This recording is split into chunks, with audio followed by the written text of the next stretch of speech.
आफताब और श्रद्धा दिल्ली पहुंचे और यहाँ उन्होंने पहले से ही एक घर किराए पर ढूंढ रखा था। दिल्ली में दोनों का नया सफर शुरू हो गया।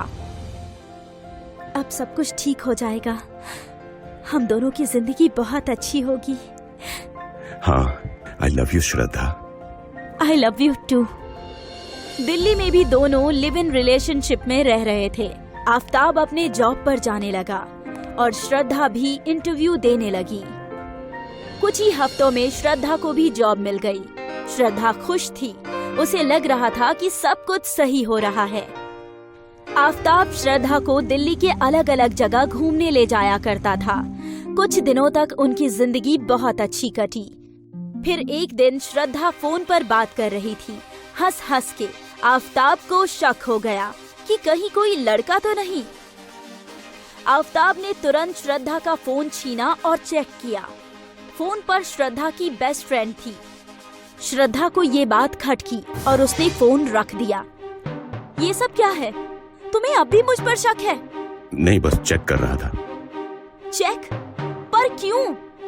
यही देख रहे थे ना कि कहीं कोई लड़का तो नहीं है।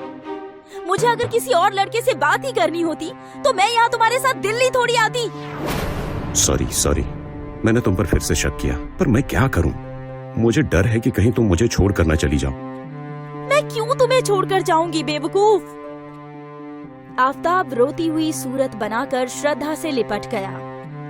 श्रद्धा को लगने लगा कि ये आफताब की पॉसेसिवनेस है और आफताब श्रद्धा को खोने से डरता है।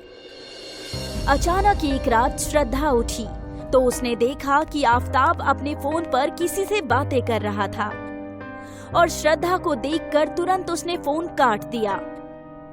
इतनी रात को किससे बातें कर रहे थे? कहाँ? वो तो मैं यूं ही गाना गा रहा था। मेरी आवाज से तुम्हारी नींद डिस्टर्ब हुई क्या? Sorry baby. कोई नहीं।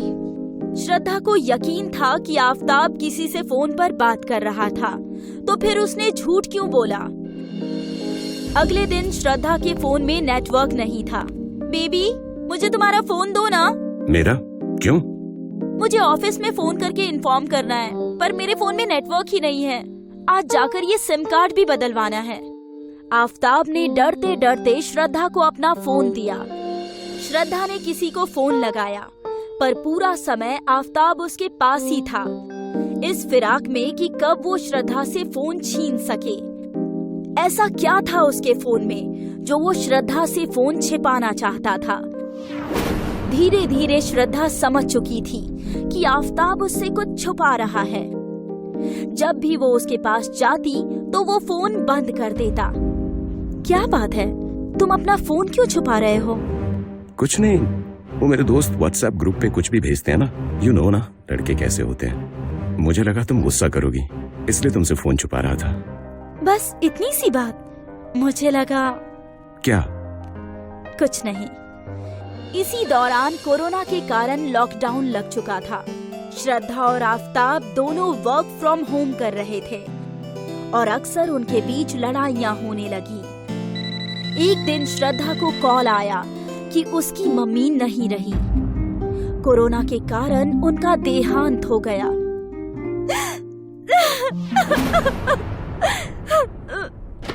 अगले ही दिन श्रद्धा मुंबई आई।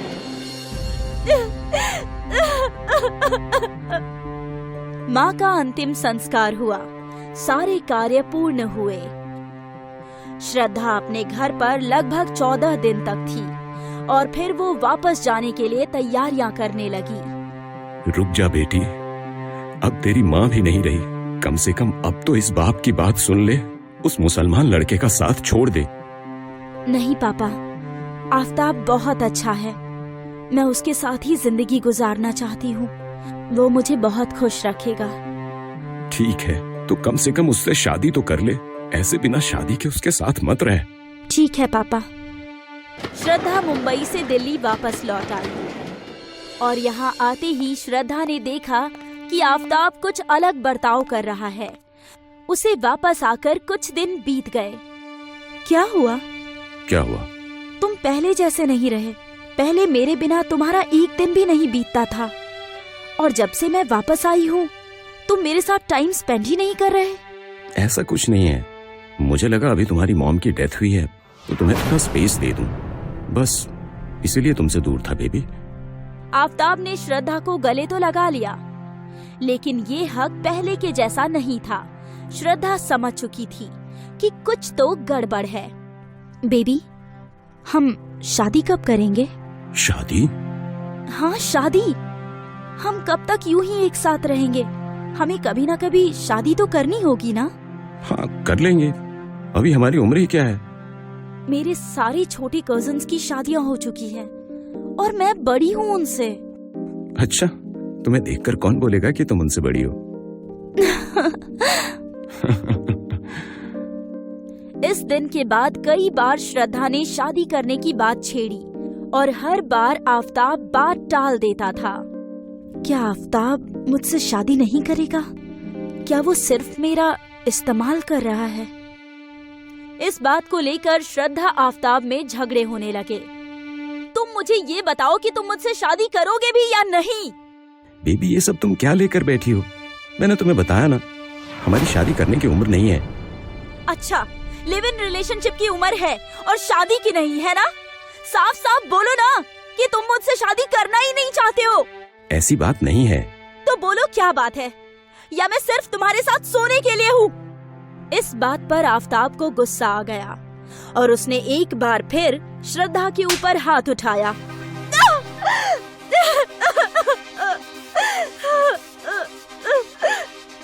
श्रद्धा ने क्यों अपने आप को इस टॉक्सिक रिलेशनशिप में बांध रखा था? वो क्यों आफताब से शादी करना चाहती थी? ये एक बहुत बड़ी उलझन है। मॉडर्न ख्यालों वाली श्रद्धा चाहती तो इस रिलेशनशिप का अंत कर सकती थी, पर उसने ऐसा क्यों नहीं किया? ये जानने के लिए देखते रहिए।